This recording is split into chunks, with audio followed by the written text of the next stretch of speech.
Today I will show you a comedy, fantasy, mystery film from 2009, titled Symbol.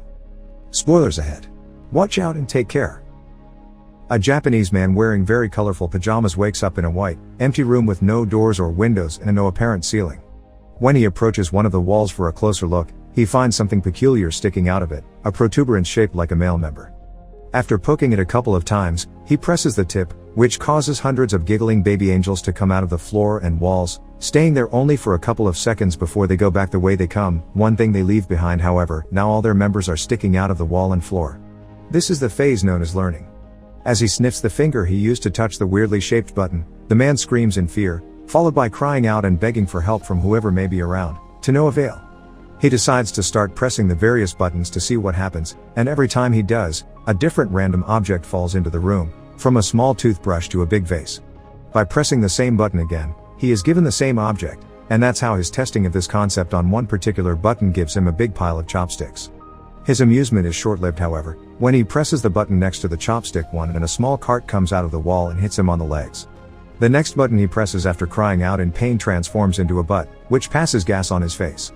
Hours later, the man has accumulated a huge variety of random objects in the room, and when he throws the ball at the wall, it presses a button that gives him sushi. This excites him since he's been getting hungry, but he realizes that he's missing soy sauce.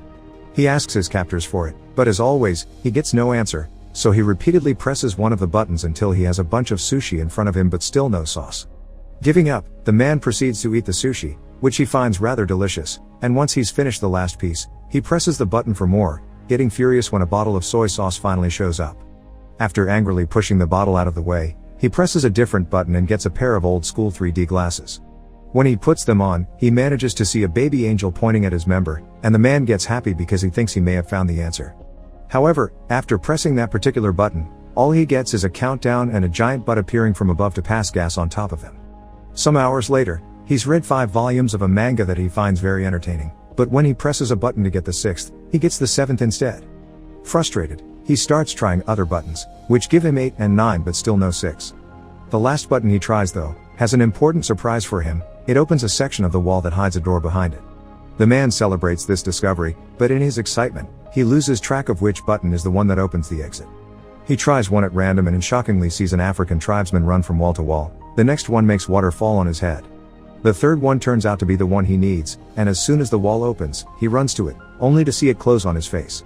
His second try ends the same way, and it's then he realizes that the door stays open as long as the member tip is down, so he starts trying out different ways to achieve it. First, he goes for a runner position, pressing it with his foot. Next, he hits it with a fly swatter from as far as possible, hoping the distance will make a difference in his running time. None of these work, and neither do pulling it with a jumping rope or hitting it with the air sent by a fan. His following plan is to get on the cart and push it after pressing the button, but after a few tries, he comes to accept he simply can't control it. What he needs to do is find a way to keep the button tip down. He puts the huge vase on top of it, but the button manages to stick back up again, so the man reaches the conclusion that he needs to fill the vase to make it heavier.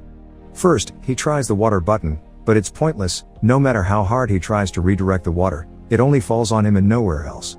His next attempt involves filling the vase with sushi, but it becomes so heavy he can't even pick it up. The neck of the vase is also too narrow for his hand to go through, so the man has no other choice but to use chopsticks and remove a bunch of sushi piece by piece. Moments later, once he's removed enough, he manages to barely pick up the vase, so he does exactly that and takes it closer to the buttons. When he gets there, he finds himself having to put down the vase on the floor because he has lost which button it was again, and when he tries one, the African tribesman comes out and accidentally bumps into the base, causing it to crack and break in half. This sends the man over the edge, who, as he freaks out and yells nonstop, finds the right button and begins covering it with sushi. This, of course, doesn't work either, and the little member pops up among the rice. Then the man tries covering the button with tape, followed by tape plus a steel plate, but nothing works.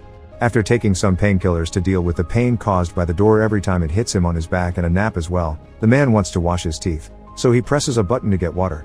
It was the wrong button though, and this one reveals a rope falling from the ceiling. This instantly improves his mood because it gives him an idea for a new plan. He opens the door, then uses the rope to swing himself across the room and make it before the door closes. Sadly, when he tries to open the door behind the fake wall, he discovers it's locked. He returns to the room just in time before the door closes, although it manages to hit him on his way out anyway, and in frustration, he kicks the wall, activating one of the buttons and revealing the key floating in the middle of the room. Like it happens with the door though, it goes away when the button perks out again, so the man must find a way to keep both the key in the room and the door open. First, however, he needs to find the button again, because he got distracted and lost it.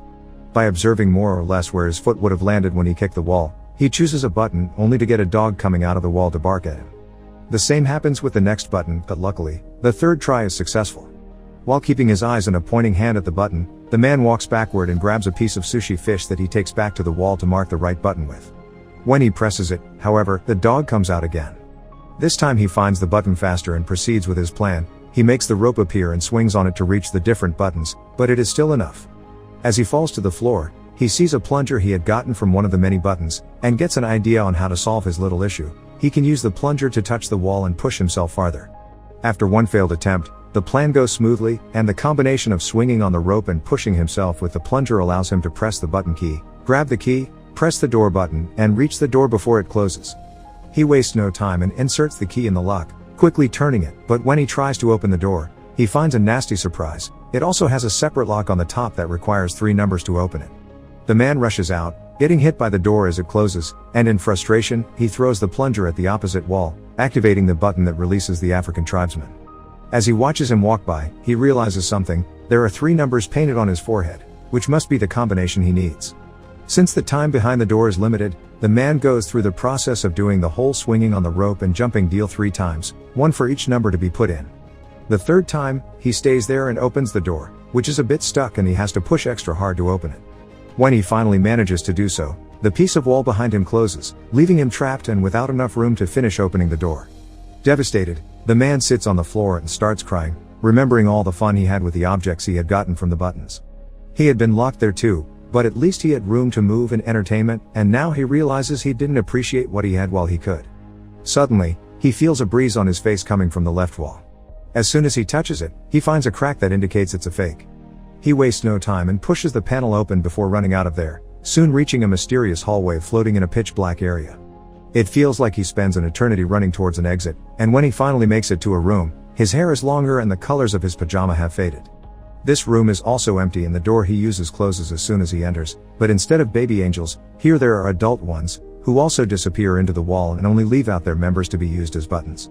This is the phase known as practice. Meanwhile, in a city in Mexico, little Antonio's family is worried because the father, a wrestler known as Escargot Man, is behaving more taciturnly than usual. His wife thinks it may be because this next opponent is much younger than him, but the grandfather points out that what matters is experience, not youth. Escargot Man is picked up by his daughter's sister Karen on her truck and she drives him to the wrestling ring so he can start getting ready early, which includes changing clothes and praying to the Virgin.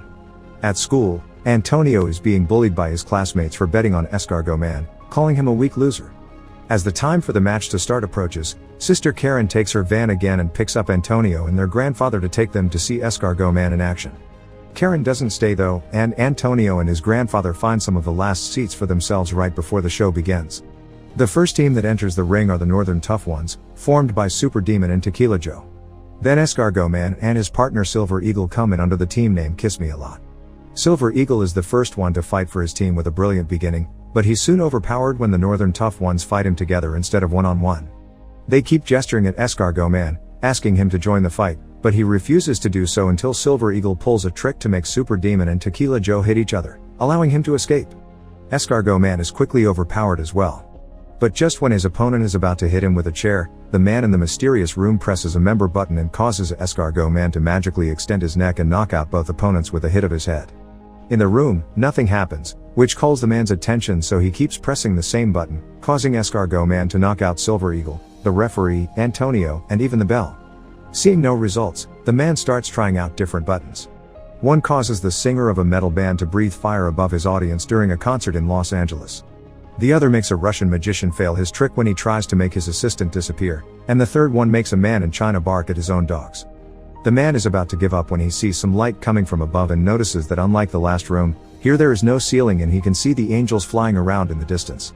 He decides to try something completely new this time. Instead of pressing the member buttons, he will use them to climb the walls.